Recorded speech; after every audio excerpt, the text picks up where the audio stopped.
Hi, welcome to Pearl's Garden High virtual class. This is Home Economics Year 8 with Mrs. Nwaloka. You're most welcome.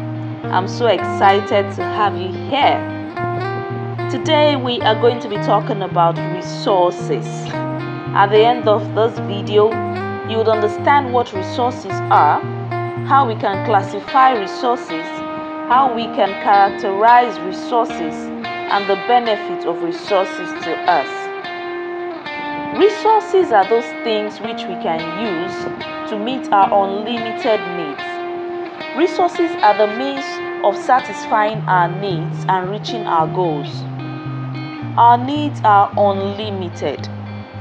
For example, when we are hungry this minute, we need food. When you eat the food, you feel satisfied. But that does not mean you will not get hungry tomorrow. You keep getting that need of hunger, of needing food, because needs are unlimited. And so, the materials we use to satisfy our unlimited needs and resources are the resources which are limited. Then what do we mean by family resources? Family resources are those things the family need to cater for their needs. Those materials, those items they need to cater for their needs. And they could be human or they could be material. You get to learn more about this in this video. So what do we mean by resource management? What do we mean by management of family resources? This is the process by which individuals or families use what they have to get what they want. Now let's talk about the classification of resources. We can classify resources into two. 1. Human resource, and 2. Material resource. Let's talk about human resource. These are the resources which exist within humans, within us.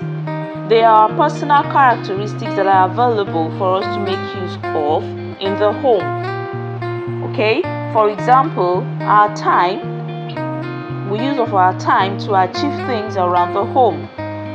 We also make good use of our energy, which is a requirement to do work. We also need skills to be able to perform tasks in the home, and we also need ability. Now, what about material resources? What are they? These are things like money, houses, cars, properties, things that people can own, that exist outside of people. They can be controlled, they can be owned, they can be used. So it's time for tea break. I'm sure you're going to love this. So here is our first activity.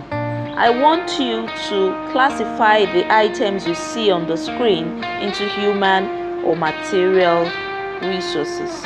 Alright, so pause the video and start. Did you give up? I hope you did not. Or you actually nailed it. Oh yes, I expect you to. So let's see the answers. Here they are.